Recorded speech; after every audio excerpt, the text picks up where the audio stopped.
All right guys, सुबह चप्पल जूते खाने के बाद आखिरकार स्ट्रेंजर थिंग्स सीज़न 5 का एपिसोड 4 देख चुका हूँ। भाई one of the best series में से एक है ये, और इसे ऐसे ही नहीं कहा जाता है। ये इमोशन है, एक स्ट्रॉन्ग फीलिंग है, ये इसने साबित कर दिया वापस एक बार। अगर मैं स्टोरी के बारे में बात करूँ तो हमें स्टार्टिंग में दिखा दिया है कि मिलिट्री वाले लोग ने हॉकिंग्स पे पूरी तरीके से कब्जा कर लिया है। अब वो लोग ने अप्स एंड डाउन में भी कब्जा कर लिया है, मिलिट्री बेस बना दिया है। भाई मुझे एक सवाल है, एक दिल से सवाल है, भाई तुम वहाँ पे भी टैरिफ मांग रहे हो क्या अभी? भाई छोड़ दो यार, वेकना को तो छोड़ दो, वहाँ पे टैरिफ नहीं मिल सकता, वहाँ कुछ और मिल सकता है। आप सीरीज़ के अंदर जैसे जैसे आगे बढ़ते हो आपको पता ही नहीं लगता है कि ये इस टाइम की सीरीज़ है। आपको पूरा 80s का फील देता है, जिस तरीके से उसे डिज़ाइन किया गया है आप बहुत खूबसूरत लगता है, बहुत ज़्यादा। वो पूरी तरीके से आपको 80s की वाइब दे देता है, जो मुझे काफ़ी ज़्यादा अच्छा लगा। मुझे कहीं पे भी ऐसा नहीं लगा कि ये आज की 2025 की सीरीज़ है। पूरा का पूरा 80s के वाइब देता है। और स्ट्रेंजर थिंग की खासियत है उसका विजुअल, उसके डिज़ाइन, उसका एक पावर ऑफ एरिया, उसका स्टोरी बिल्डअप।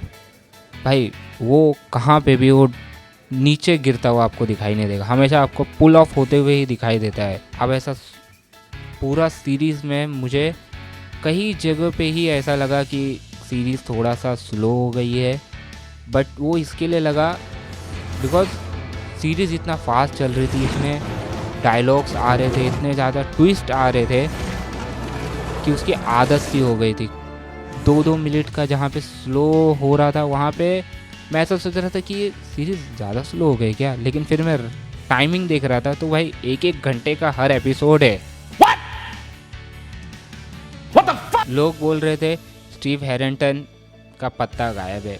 मुझे थोड़ा सा डाउट अभी भी लग रहा है, लेकिन पूरी तरीके से नहीं है। लेकिन जितना भी स्टीव हैरिंगटन और डस्टिन का केमिस्ट्री वापस से दिखाया गया, भाई मज़ा आ जाता है। दो दोस्त लड़ते ही ऐसा है, छोटी छोटी बात के लिए लड़ जाएंगे और 2 मिनट के अंदर वापस आ जाते हैं। स्पॉइलर नहीं दे रहा हूँ, लेकिन स्टोरी इस तरीके से गई है, देखते आपको लगता है कि हाँ मेरा बकचोद दोस्त भी ऐसे ही करता है। लेकिन मेरे लिए तो ये कल की बात थी, क्योंकि मैं 1 हफ्ता पहले से ही मैं चालू कर दिया था, हर एक एपिसोड सीज़न वाइज में देखना चालू कर दिया था।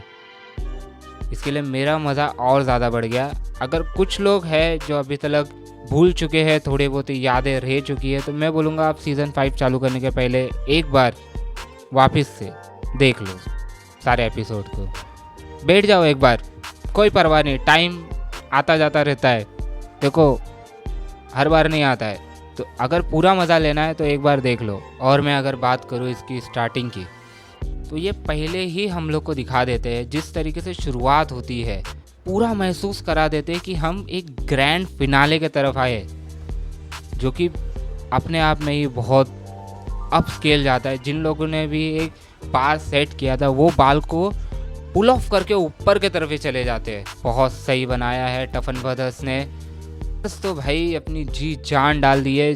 मैंने काफ़ी सारे इंटरव्यूज़ उनके सुने थे, मुझे लग रहा था कि कहीं ना कहीं वो ओवर कर रहे हैं सीरीज़ को लेके, रहता है कभी कभार करना पड़ता है, लेकिन एक्चुअल में वैसा हो रहा है।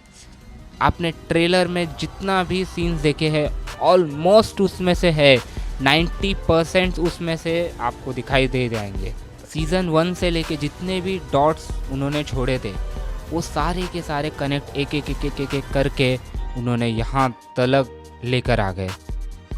भाई बहुत सही। मैं रात भर मुझे समझ में नहीं आ रहा था, मेरी रात तो पहली बात गई नहीं, ठीक है, अभी भी मैं वैसे ही हूँ। अभी जस्ट 15 मिनट पहले मैंने सीज़न 5 के 4 एपिसोड मैंने ख़त्म किए, तुरंत मैं यहाँ आके बैठा। मेरे हाथ में अभी भी रोंगटे खड़े हैं, इतना बेहतरीन बनाया उन लोगों ने। और मैं अगर विलन की बात करूँ वेकना की, भाई पहले था वेकना इन लोग को ढूंढ रहा था, अब ऐसा है कि ये लोग वेकना को ढूंढ रहे। भाई वो बहुत दिमाग वाला बंदा है, बहुत ज़्यादा। उसने दिखा दिया तो तुम लोग ढूंढते रहो, मैं तो अपने प्लान बना दिया हो, मेरा मकसद पूरा करना है मुझे, और वो कसम से होते हुए भी दिखाई दे रहा है। मुझे काफ़ी डर लग रहा है कि आगे वाले सीज़न में, आगे वाले एपिसोड में, सॉरी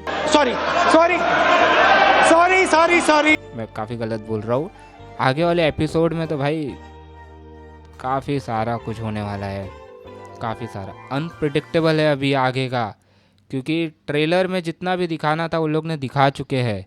समझो, मार्वल्स की स्टोरी को ही सिर्फ डिकोड मत करो, अभी यहाँ पे भी डिकोडिंग चालू कर दो। बीच में ऐसे ऐसे ट्विस्ट डाले गए हैं जो आप 1 मिनट के लिए बैठ जाओगे सीट पे।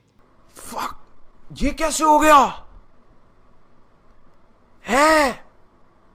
प्रिडिक्ट ही नहीं किया था ये वो कर रहे हैं। मैं एंड तलक में देख रहा था कि अब क्या होगा, अब क्या होगा, और वो मैं सोच रहा था कि अब ये लोग इससे ज़्यादा और क्या कर सकते हैं। भाई डायरेक्टर ने बोला रुक चूतिए, तेरे को दिखाता हूँ मैं क्या कर सकता हूँ। ऑलराइट गाइस, खत्म। अभी मैं जा रहा हूँ चिंचलाने की बाय न्यू बाय। एपिसोड्स देखने के लिए, बिकॉज भाई 2 साल के बाद आए हैं तो उनको भी देखना है।